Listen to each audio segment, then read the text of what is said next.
تو پنجتن کا غلام ہوں، میں تو پنجتن کا غلام ہوں، میں غلام ابن غلام ہوں، میں غلام ابن غلام ہوں، میں تو پنجتن کا غلام ہوں۔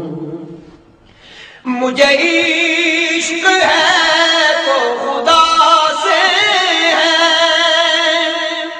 مجھے عشق ہے تو رسول سے، یہ کرم ہے سارا بطول کا، میرے منہ سے آئے مہک صدا، جو میں نام لوں تیرا جھوم کے، میں تو پنجتن کا غلام ہوں۔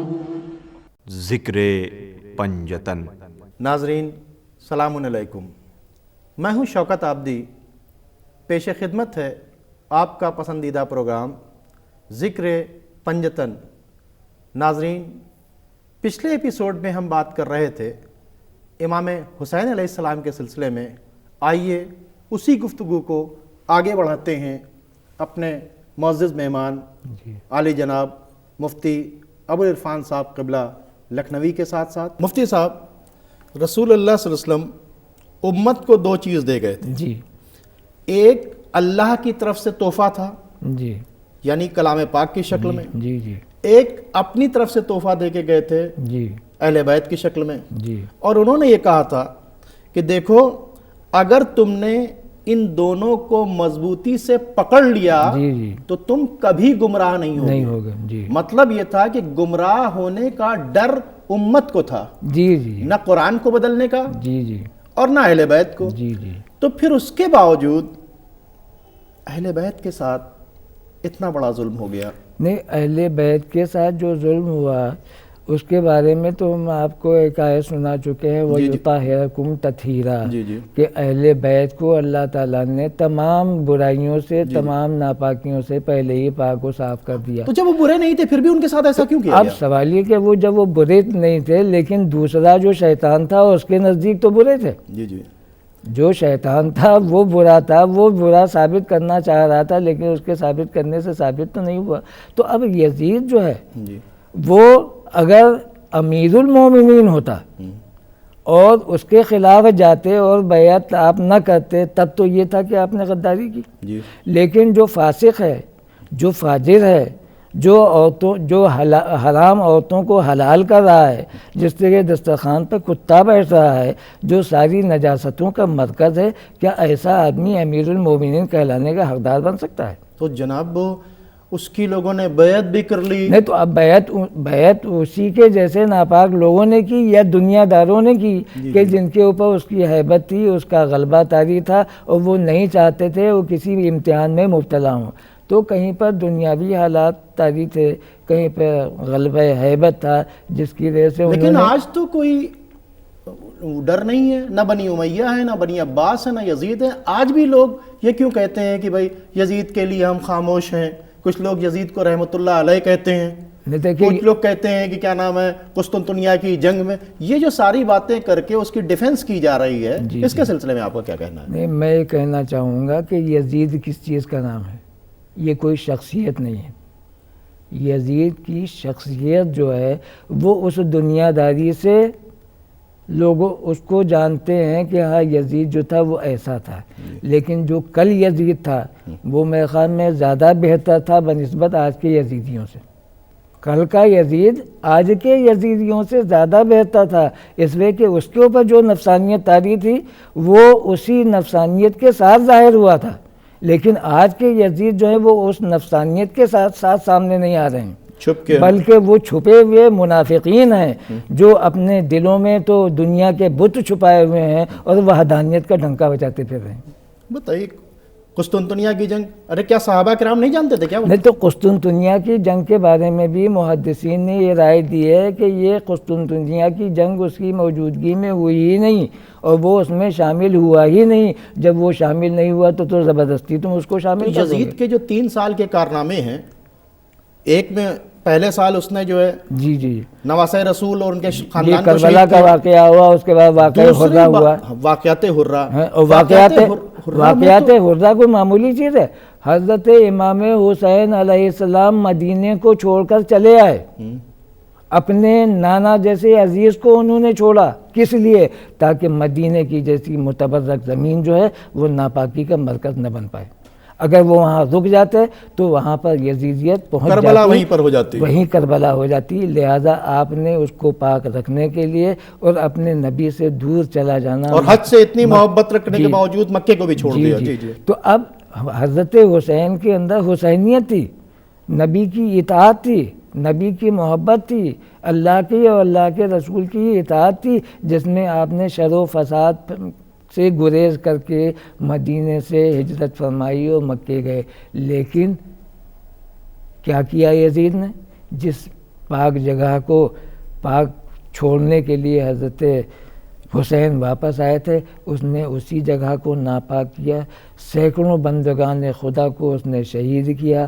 عورتوں کے ساتھ جو بے ادبیاں ہوئیں، ان کے ساتھ جو بے حرمتیاں ہوئیں، اور اس کے بعد اس میں جتنے حرام اولادیں پیدا ہوئیں، نبی کریم صلی اللہ علیہ وسلم کی روضے کی جو بے حرمتی ہوئی، مسجد نبوی کو استقبال بنا دیا، 3 دن تک کہ وہاں نماز نہیں ہوئی. جہاں پر متبرک جگہ تھی، جہاں اللہ کے فرشتے آ کے اپنی پلکوں سے صفائی کرتے تھے، وہاں گھوڑے باندھے گئے. تو یہ واقعہ جو ہے کوئی معمولی واقعہ تو نہیں ہے. اور یزیدیت اسی سے آیا ہے کہ اس کے اوپر نفسانیت اتنی غالب ہو گئی تھی کہ وہ اللہ اور اس کے رسول کی اطاعت سے دستبردار ہو کر صرف دنیا کا کتا بن گیا تھا. اور آج بھی وہی دنیا کے کتے ہیں جو دنیا کی لالچ میں پھنسے ہوئے ہیں. وہ بظاہر تو اپنے کو حسین دکھا رہے ہیں، لیکن حسین کی نقاب تو خالی دکھاوے کے لیے، اندر سے پوری یزیدیت جھلک رہی ہے اور یہ چھپنے والی چیز نہیں ہے. اس وجہ سے کہ تم اللہ کا نام لو اور اللہ کے اور اس کے رسول کی نافرمانی کرو تو یہ اللہ کی اطاعت نہیں ہوئی. اسی طرح سے جس طرح سے شیطان نے اللہ کی نافرمانی کی تھی، بھلے وہ بہت بڑا مواحد تھا، اس نے کہا کہ اللہ کے سوا سر نہیں جھکاؤں گا. تو آج بھی وہی لوگ موجود ہیں جو بظاہر کہتے ہیں ہم کسی کے آگے سر نہیں جھکائیں گے، لیکن دنیا کے کتوں کے آگے وہ جھکے ہوئے ہیں کہ نہیں.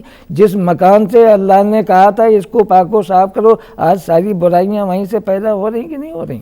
تو ہمارا یہ کہنا ہے کہ حضرت حسین علیہ السلام نے یہ پیغام دیا تھا کہ کتنا ہی کچھ ہو جائے، اپنے جان سے، اپنے مال سے، ہر چیز کو اللہ کے اور اللہ کے رسول کے دین کی حفاظت میں قربان کرنا ہے، کر دیا انہوں نے. تو یہ حق کی لڑائی تھی. نہ وہ امیر المومنین تھا، نہ اس کی اطاعت فرض تھی. جب اس کی اطاعت نہیں فرض تھی تو وہ امیر المومنین بھی نہیں تھا. اور حضرت حسین کے اوپر اس کی حکم یہ ہے کہ ظالم اور جابر بادشاہ اگر تخت کے اوپر آ جائے تو اس کے سامنے کلمت الحق بیان کرنا، کلمت الحق بیان کرنا، اس کے اوپر عمل کرنا بہت بڑا جہاد ہے. تو اب اس سے یہاں خالی ایک آدمی کے جہاد تھوڑی ہے، یہاں تو پورے دین کا معاملہ تھا. اتنا خراب آدمی تخت خلافت کے اوپر بیٹھ گیا اور امام حسین علیہ السلام نے اگر اس کی مخالفت بھی کی تو بالکل صحیح تھی، کیونکہ وہ ظالم تھا. نہیں تو اب آپ دیکھیں کہ حضرت امام حسن نے جو اس سے دستبرداری کی تھی، انہی سب واقعات کے پیش نظر تو کی تھی کہ انہوں نے کہا تھا کہ ہمارے نانا جان کا یہ فرمان ہے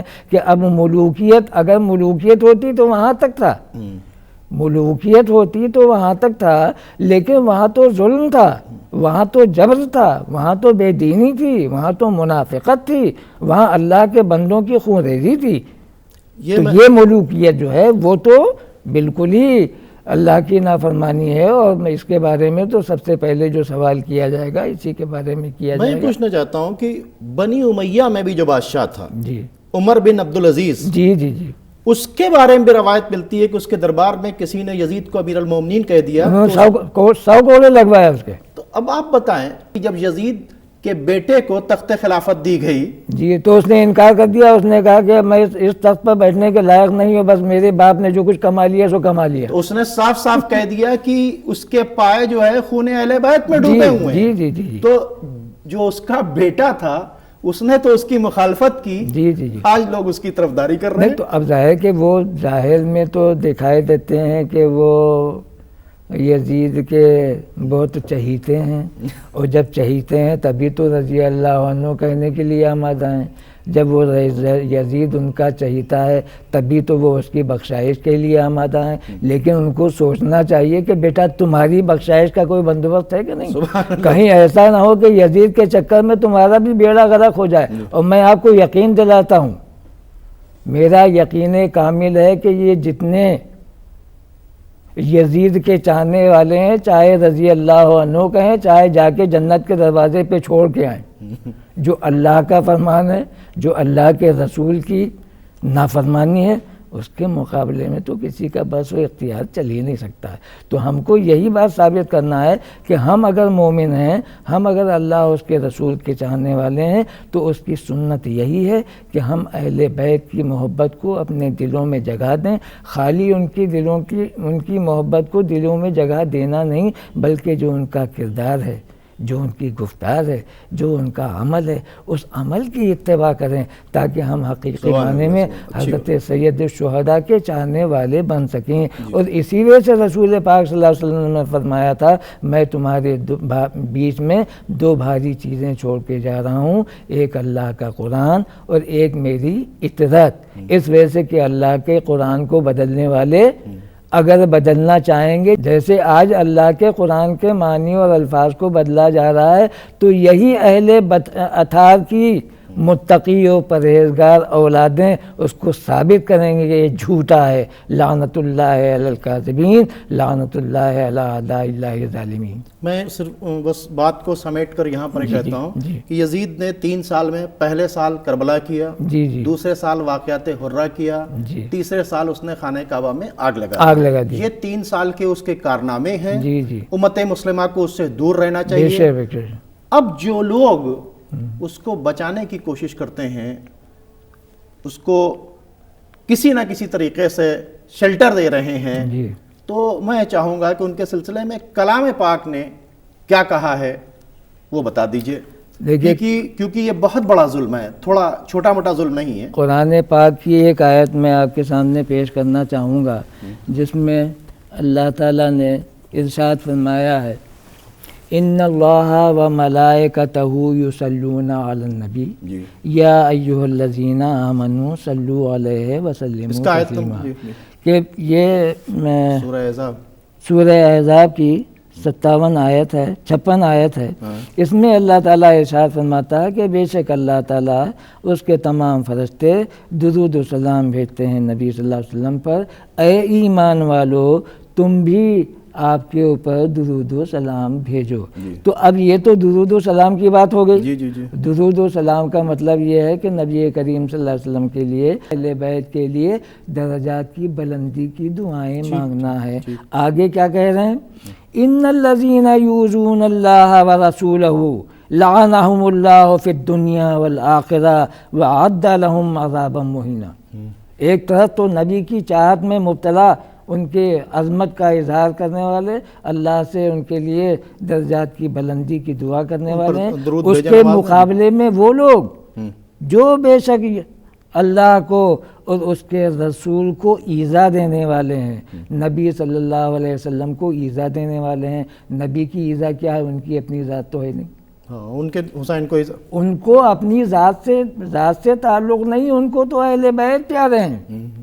جب اہل بیت پیارے ہیں اور ان کے اہل بیت کے ساتھ یہ سب سلوک کیے جا رہے ہیں، تو یقیناً نبی کریم صلی اللہ علیہ وسلم کی اذیت کا باعث ہے. ہم نے حدیثوں میں پڑھا ہے کہ کربلا کے میدان کے دن لوگوں نے دیکھا ہے کہ نبی کریم صلی اللہ علیہ وسلم، جن کی داڑھی گردانوں تھی، ان کے ہاتھ میں شیشی تھی اور اس میں خون بھرا ہوا تھا. آپ نے فرمایا کہ میں ابھی کربلا کے میدان سے واپس آ رہا ہوں، یہ دیکھو حسین کہ ان کے ساتھیوں کا خون ہے.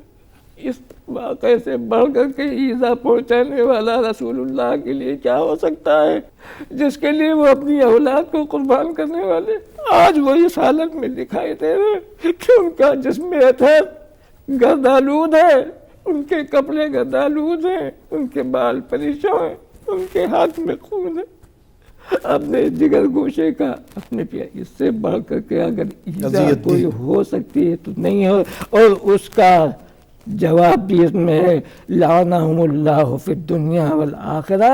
ایسے موذیوں کے لیے، چاہے وہ رسول کو ایذا دینے والے ہوں، چاہے وہ اہل بیت کے ایذا دینے والے ہیں، دنیا اور آخرت کی لعنت مقرر ہو چکی ہے. وَأَعَدَّ لَهُمْ عَذَابًا مُهِينًا، اور ان کے لیے بڑا دردناک عذاب اللہ تعالیٰ نے اکٹھا کر رکھا ہے.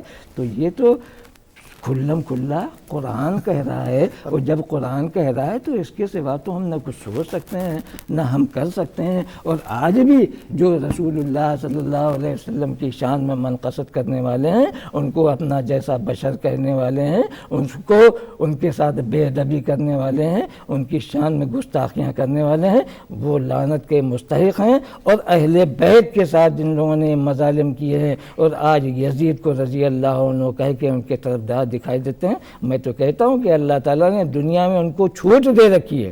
جس طرح سے شیطان کو چھوٹ دی ہے، اسی طرح سے ان یزیدیوں، یزید کے چاہنے والوں، یزید کے راستے پر چلنے والوں کے لیے اللہ نے چھوٹ دے رکھی ہے. لیکن دنیا میں بھی ان کا انجام بدترین ہوگا، اور قیامت کے دن جو ان کا انجام سامنے آئے گا، اللہ تعالیٰ ہم سب مومنوں کو اس سے بچائے اور ہم کو اس بات پر ثابت قدم رکھے کہ ہمارے دلوں میں نبی کا، آپ کے اہل بیت اطہار کا وہ جذبہ ایمانی پیدا ہو، ہم ان کے راستے پہ چل کر اور اللہ سے قربت حاصل کر سکیں. سبحان اللہ. مفتی صاحب بہت اچھی بات بتائی کہ اللہ کا فیصلہ ہو گیا کہ جو اذیت دے گا وہ لعنت کا مستحق ہے. بالکل فتوے ایک طرف ہیں، قرآن ایک طرف ہے. فتووں سے کام نہیں چلے گا، قرآن کے خلاف اجماع کرنے سے کام نہیں چلے گا. فتوے ایسے بک رہے ہیں جیسے پھیری والے خوانچہ لگا کے بانٹ رہے ہیں. تو جب کل کے فتویٰ دینے والے تھے ان کو نکال دیا گیا، تو آج کے فتویٰ دینے والوں کا کیا انجام ہوگا. لیکن دنیا تو مل رہی ہے،